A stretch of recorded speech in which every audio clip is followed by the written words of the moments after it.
नमस्कार, स्वागत है आप सभी का। आप देख रहे हैं एनएमएफ न्यूज। आपके साथ मैं हूं नमता चौधरी। क्या सोनिया गांधी सियाचिन ग्लेशियर पाकिस्तान को देना चाहती थी? क्या भारतीय सेना को बिना बताए पाकिस्तान से बाकायदा इस पर बातचीत चल रही थी यूपीए सरकार की? ये सवाल मैं नहीं उठा रही हूं। ये सवाल x Indian army chief JJ Singh ने बहुत वक्त पहले उठाए थे। आज एक बार फिर उसकी चर्चा करना इसलिए जरूरी हो गया क्योंकि उनका स्टेटमेंट सोशल मीडिया पर एक बार फिर से वायरल है। कोई हवा हवाई बात नहीं, कोई हवा हवाई दावा नहीं।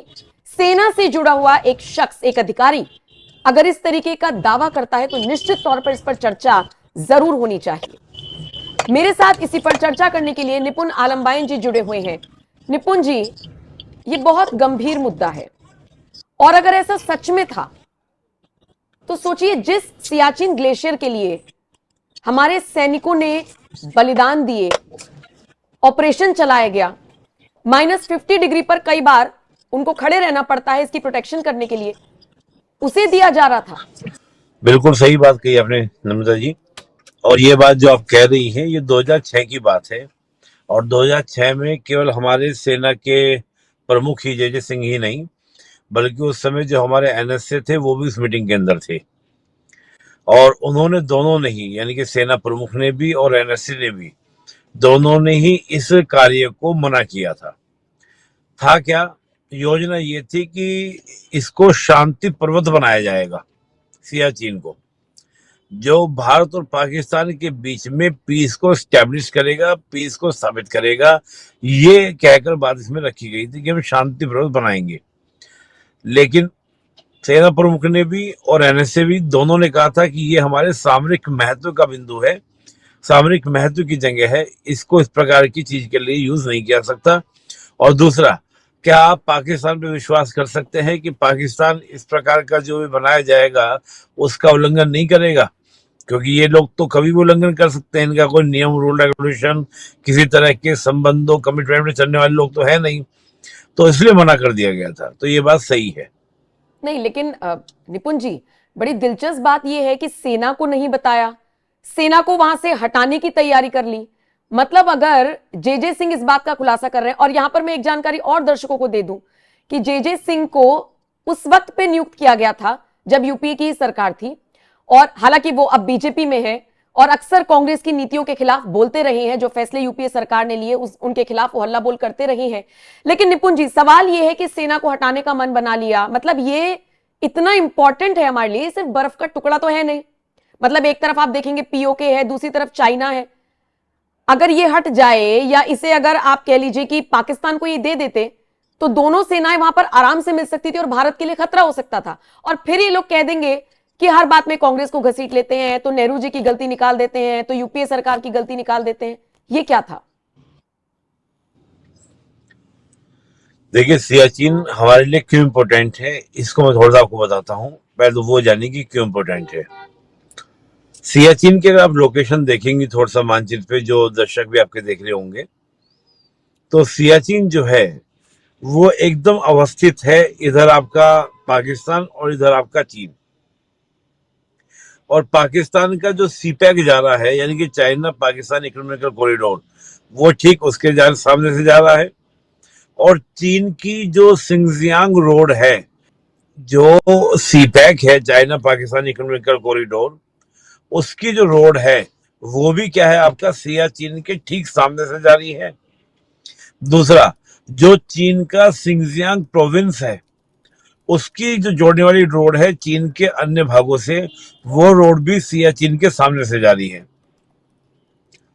अगर किसी भी तरह की भारत के साथ चीन की या पाकिस्तान का कोई भी कॉन्फ्लिक्ट होता है, तो भारत उन रोडों को कभी भी क्या कर सकता है, ब्लॉक कर सकता है, काट सकता है, कट कर सकता है, सियाचिन से बैठकर, पहली बात। और अगर किसी वजह से आप मानिए कि यहाँ पर पाकिस्तान और चीन का कब्जा हो जाए, कंट्रोल हो जाए, तो होगा क्या? होगा ये कि भारत का जो पूरा नॉर्थ है, यानी कि वो आपका सुरक्षित हो जाएगा। जम्मू कश्मीर भी, तिब्बत भी, सारा आपका क्या हो जाएगा, अनकंट्रोल भारत के यहाँ से चला जाएगा। एक। दूसरा, सियाचिन जो है वो ग्लेशियर है नर्मदा जी, और ग्लेशियर होने के नाते बहुत सारी रिवर्स जो है वो सियाचिन से निकल रही हैं। अगर सियाचिन पे कंट्रोल हो जाता है इनका, तो वो उस पानी का भी क्या कर सकते हैं, मिसयूज कर सकते हैं। अब देखिए, आपको सोचिए, सिंधु के पानी को बंद करने की हमने बात जहां कही, पाकिस्तान की हालत खराब हो रखी है कि पानी बंद कर देंगे, पानी बंद कर देंगे, पानी बंद कर देंगे।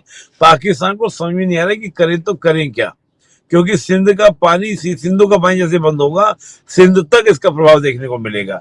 तो ये पॉइंट है। और दूसरा, पाकिस्तान की नीयत पे तो आप विश्वास कर ही नहीं सकते। हुआ क्या था कि ये स्टार्टिंग से ही, चाहे वो शिमला एग्रीमेंट हो या 47 की बात हो, सियाचिन पे किसी का कंट्रोल नहीं था। केवल इतना था कि सियाचिन पे हम लोग सर्वे करने के लिए जाएंगे। हमारा ही दल 1958 में वहां पे सर्वे करने गया था, यानी कि सर्वे करने इंडियंस गए, क्योंकि इनके पास तो ठंड में रहने के कपड़े जो चाहिए होते हैं, बोट्स वगैरह सब चीजें नहीं है, क्योंकि आप जानती हैं इनकी स्थिति, पाकिस्तानियों की तो पैसा रुपया कुछ है नहीं इनके पास। होता यह है कि 1984 में पाकिस्तान योजना बनाता है, और योजना क्या बनाता है कि हम सियाचिन पे कब्जा कर लेंगे, कंट्रोल कर लेंगे, और इसको रिसर्च वर्क के लिए यूज करेंगे। ऑपरेशन का नाम रखा पाकिस्तानियों ने ऑपरेशन अब्बाबील। अच्छा। ऑपरेशन नाम था अब्बाबील। जैसे ही हमको जानकारी मिली कि ये ऑपरेशन अब्बाबील चलाने वाले हैं और कब्जा करने वाले हैं, तो हमने ऑपरेशन मेघदूत चलाया, और हुआ परिणाम वही आप जानती हैं, लॉयंस के सामने से डीओजी कुछ चुरा तो सकते नहीं है। तो लिहाजा हमने क्या किया, ऑपरेशन मेघदूत के माध्यम से सियाचिन को पूरा कंट्रोल कर लिया। तब से लेकर हम आज तक की बात करें, निश्चित रूप से बात है कि सर्दियों की तो बात छोड़िए, सर्दियों में तो आपने सही कहा -50, गर्मियों में भी वहां पे माइनस में टेम्परेचर रहता है, -50 तक पहुंच जाता और है। मैं मतलब गर्मियों में कह रहा हूं मैं, अच्छा, मतलब वहां पर सर्दियों में तो जिंदगी, -50 चला गया। मतलब वहां पे सबसे बड़ी जंग यही है कि आप जिंदगी आपकी बची हुई है, आप जिंदा हैं, सबसे बड़ी जंग यही है। वहां पर सेना के साथ युद्ध में लोग नहीं मारे जाते, बल्कि मौसम से लड़ते हुए सैनिक मारे जाते हैं। तकरीबन अब तक 1000 के आसपास हमारे सैनिक नियंत्रण रखने के लिए मारे जा चुके हैं। इंटरेस्टिंग बात है, 1000 के करीब सैनिक हमारे मारे जा चुके हैं। और दूसरा, एक पर डे अगर मैं कॉस्टिंग की बात करता हूं, वहां पर हमारे नियंत्रण लगाने की कॉस्टिंग, क्योंकि रीजन क्या है, जैसे मैंने कहा, गर्मी सर्दी कोई भी हो, माइनस में टेम्परेचर रहता है। तो आप समझ सकते हैं जीवन कितना कष्टकारी होगा। पानी भी पीना है अगर सैनिकों को वहां पर, तो वो भी गर्म करना पड़ता है, और इतनी ऊंचाई पर आपको ईंधन पहुंचाना है, पेट्रोल पहुंचाना, सब चीज पहुंचानी है, क्योंकि वहां जो भोजन भी बनता है वो पेट्रोल में बनता है, इसलिए सब चीजें जैम अप हो जाती हैं। तो जीवन इतना कष्टकारी। दूसरा, वहां पर जिसको पोस्टिंग दी जाती है, तो जितने 3 महीने के लिए पोस्टिंग दी गई, तो 3 महीने फिर उसको छुट्टी दी जाती है कि तुम घर रहकर थोड़ा बॉडी ठीक कर लो, क्योंकि 3 महीने तुम वहां पर रहे ऐसे बर्फ में, तो शरीर थोड़ा सा खराब हो जाता है।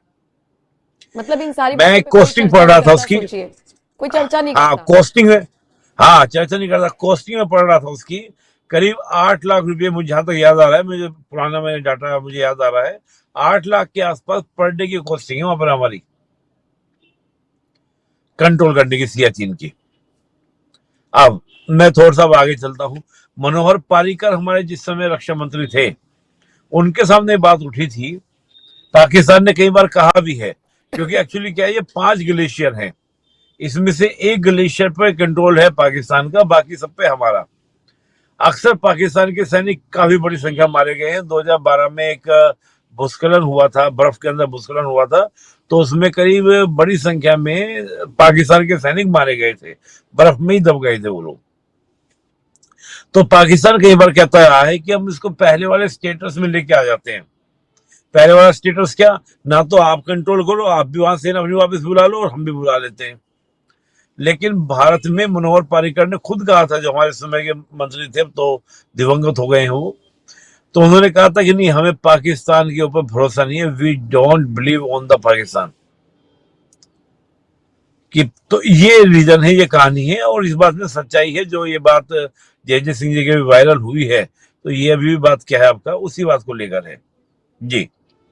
ठीक है, मतलब सियाचिन ग्लेशियर हमारे लिए बहुत इंपॉर्टेंट है, और चाहे लेह लद्दाख की सिक्योरिटी के हिसाब से ले लीजिए आप, या फिर आप सोचिए ना, अगर वो सिर्फ एक भारत का जो अंग है वो सिर्फ एक बर्फ का टुकड़ा नहीं है, बल्कि चाइना की सेना आ सकती है, पाकिस्तान की सेना आ सकती है, और ये दोनों मिलकर कितना खतरा पैदा कर सकती हैं भारत के लिए, इसका अंदाजा आप लगा सकते हैं। सबसे ऊंचा युद्ध स्तर आप इसे कह सकते हैं, युद्ध पोस्ट कह सकते हैं, सबसे ऊंचाई पर है ये, और यहां से नजर रखी जाती है, और इसी को पाकिस्तान को सौंपने की तैयारी यूपीए 1 इस सरकार ने कर ली थी। सोनिया गांधी का इसमें हाथ था, ये आरोप लगाए हैं जे सिंह ने। निपुण जी,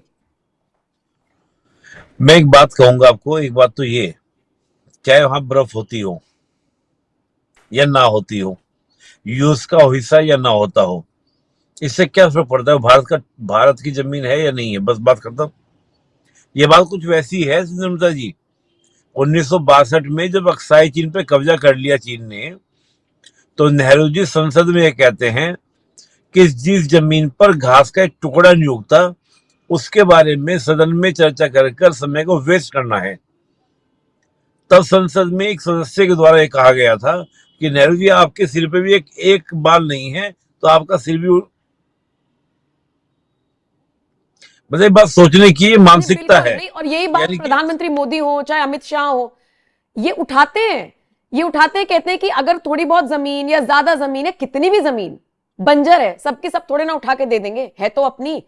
और फिर निपुण जी, मैंने यही बात शुरुआत में की कि जब हम इस तरीके की चर्चा करते हैं तो जैसे कुछ लोगों को बुरा लगता है, तो वो एकदम से कहने आ जाते हैं, लो जी फोड़ दिया, ठीक रहा नेहरू जी पर, हर चीज की गलती नेहरू जी पर। तो आपको समझना होगा कि पीछे अगर कांग्रेस है या किसी कारणवश कांग्रेस के राज में सारी चीजें हुई हैं, तो तथ्यों के साथ हमने आपको इस पूरे मुद्दे पर भी समझाने की कोशिश की है कि क्यों कांग्रेस जिम्मेदार थी। और ये बात हमने नहीं कही, सोचिए, हम तो आपके सामने फैक्ट्स रख रहे हैं। ये बात तो खुद एक ऐसे अधिकारी कह रहे हैं जो एक ऐसे पद पर थे जिन्होंने खड़े होकर मना किया कि आप गलत कर रहे हैं। बहरहाल, शुक्रिया निपुण जी मेरे साथ इस टॉपिक पर जुड़ने के लिए। बयान पुराना है जे सिंह का, लेकिन मुझे लगता है ये एक ऐसा मुद्दा है जिस पर हमेशा चर्चा होनी चाहिए, हमेशा लोगों तक ये मुद्दा पहुंचना चाहिए, और सेक्युलर लोगों को तो खासकर ये बात पहुंचनी चाहिए जो अक्सर नेहरू, इंदिरा, अगर इनकी कोई कमी निकाल दो तो जिनको बुरा लग जाता है, उनको पता होना चाहिए क्या क्या काले कारनामे उस दौरान हुए हैं। कंक्लूजन निपुण जी। एक बात और, मैं एक बात और जोड़ूंगा, हम सबको कृतज्ञ भी रहना चाहिए उन सैनिकों के लिए जो इस समय, इस ठंड में, जो हम लोग माइनस में नहीं बैठे तब भी हम ठंडा ठंडा कर रहे हैं, और वो हमेशा माइनस में रहते हैं, उनके प्रति कृतज्ञता का भाव हमारे मन में हमेशा रहना चाहिए सबके। बिल्कुल, चलिए ठीक है निपुण जी मेरे साथ जुड़ने के लिए। बाकी इस खबर पर आपकी राय क्या है, कमेंट सेक्शन में अपनी राय हमें जरूर दीजिएगा। अपडेट्स के लिए एनएमएफ न्यूज की वेबसाइट पर भी आप विजिट कर सकते हैं। बहुत बहुत शुक्रिया।